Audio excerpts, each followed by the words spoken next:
Shalom. Before I begin, I want to give all praises to Yahweh, Ba'ashem Al-Shai, Ba'ashem Chakwadash, the bonus to the apostles, the elders, grand millstone, and shalom to the IQ teaching his word throughout the four corners. And true sincerity, I'm back with another lesson. It's very by Yahweh, Ba'ashem Al-Shai, willing to be edifying unto the elect. You know, low in this lesson is quick, and I'm straight to the point. All right, the true name of God is Yahweh, which means he is who he exists. And the true name of his son is Yahweh Shai, which means he saves or he delivers, with the word called Jesus. All right. And the topic of this lesson is really going into, Jake, take care of yourself. Like, take care of your body. All right. Take care of your diet. All right. Take herbs. Okay. Try to eat greens. All right. Work out.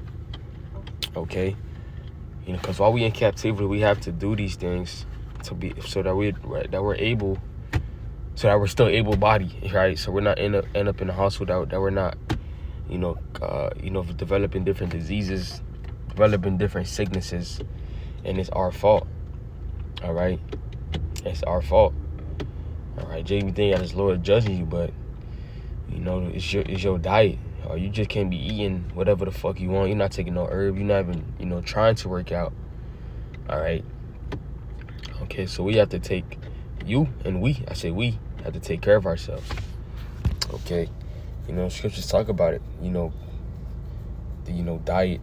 All right, taking the herbs, medicines out of the earth, exercising, and etc. Okay. All right, we have this wisdom and knowledge, so we have to move a certain way. We're not niggas, all right, in the world anymore.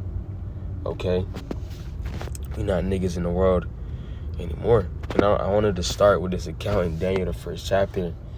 Going into the difference in their diet with Daniel.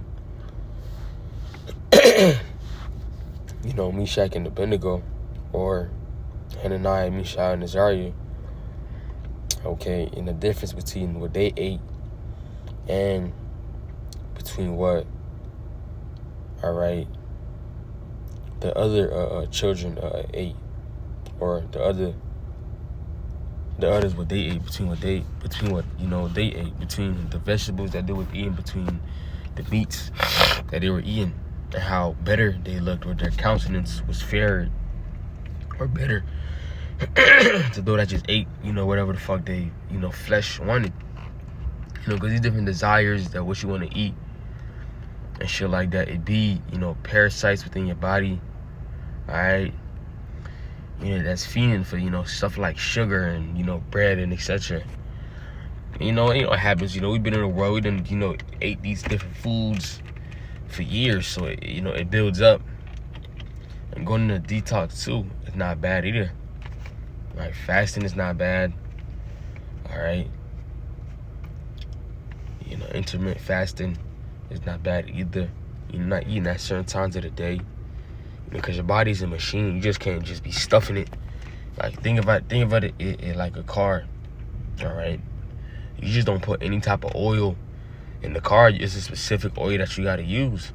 And another thing, you driving, you're not just full on just pressing on the gas, putting it full throttle all the time. Sometimes it takes a break. You got to put the right fuel in it. And same thing else, you got to put the right fuel in your vehicle, so your vehicle can, operate, in a correct way. All right. But this is Daniel 1. I'm gonna start at 11. I'm gonna start at 10. It says, "And the prince of the eunuchs said unto Daniel, I fear my lord the king, who had appointed your meat and your drink. For why would he see your face worse, liking the children which are of your sort? Then shall you make me endanger my head to the king." Then sent Daniel to Melzar, whom the prince of the eunuchs had set over Daniel, Hananiah, Mishael, and Azariah. "Prove thy servants, I beseech thee, 10 days, and let them give up post to eat and water to drink." All right, let's go into that word post. All right, and NLT says, "Please test us for 10 days on a diet of vegetable and water," Daniel says. So post is basically vegetables, right? And it's not bad going on a straight, being going on a diet, for a day or two, just eating straight greens, right? or water fast. It says, then let our countenances be looked upon before thee, and the countenance of the children that eat of the portion of the king's meat, and as thou seest, deal with thy servants. So he says at the end of the 10 days, see how we look compared to the other young men who are eating the king's food, and make your decision in light of what you see. The attendant agreed to Daniel's suggestion and tested him for 10 days. At the end of the 10 days, Daniel and his 3 friends looked healthier and better nourished than the young men who had been eating the food assigned by the king. So after that, the attendant fed them only vegetables instead of the food and wine provided for the others. The Most High gave these 4 young men unusual aptitude for understanding every aspect of literature and wisdom. And the Most High gave Daniel the special ability to interpret the meanings of visions and dreams. So, just because of that diet that they had, all right, Daniel, Hananiah, Mishael, and Azariah, they look fairer, they look healthier. And we have to use the example. Your diet, it changes your countenance. That's why people be having, puffy face, overweight, having different diseases. Eyes be baggy, all right? Eyes is red. Okay, things like that can go back to your diet. Your body will tell you, all right, what you're lacking. All right, it could be it's on your face. It shows you. All right, you could search it up. All right, why does my eyes look like this? What herbs do I need to eat? All right. Okay. The herbs is different. It's good for different reasons. That's how the Lord made it to be. They are used for medicine. Okay. So this is Sirach 38 and 4. It says the Lord had created medicines out of the earth, and he that is wise will not abhor him. All right. So you see, the Lord made medicines out of the earth. So when you get sick, that don't mean go run straight to Esau, eat them. All right. That means take the herbs, pray. Okay, the scripture say a prayer of a righteous man availeth much. So when you sick, you're supposed to take the herbs, whether it be oregano oil, all right, take some ginger, some garlic, all right, take some colloidal silver, take some, what else? Some elderberry, some clove oil, all right? And you can exercise too when you're sick. All right, if you got the ability or got the strength to exercise, exercise too when you're sick. Okay, and don't even exercise when you're sick. Just try to exercise on a daily basis. Speaking to myself first and foremost, because you have to keep your body in shape or in some type of shape. All right, got to keep it active. All right, just don't want to be no couch potato, sitting on the couch all day eating French fries and shit, eating chicken wings and loaded fries. Not saying you can't eat it, but it should be a balance. All right, within your diet. Say you got chicken and rice, add a banana or something. You don't got to start drastic. All right, small as baby steps. All right, and you'll start to feel better. You should even drink more water. Right? Drink more water.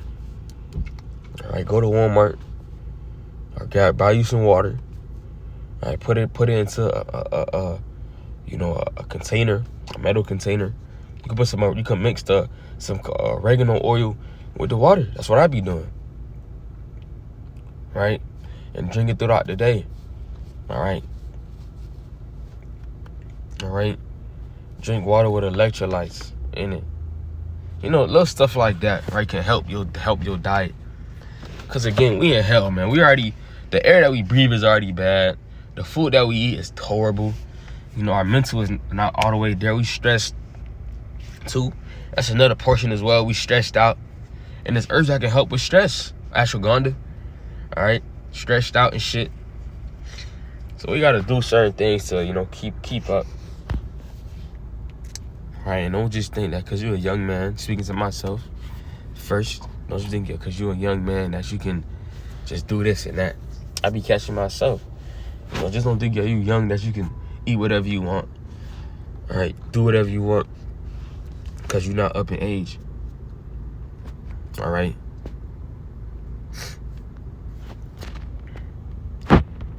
What is that scripture?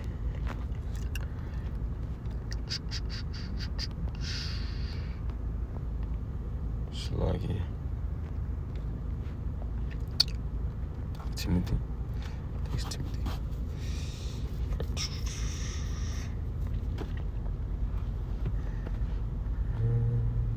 It's like 1 Timothy 4:8. It says, "For bodily exercise profited little, but godliness is profitable unto all things, having promise of the life that is now and of that which is to come." So, exercise. Don't mind that it says little, but, exercise. All right, there's extreme benefits when you exercise. You start feeling better. You start, you're more light. Your blood vessels, your blood is moving. All right, you're increasing your testosterone.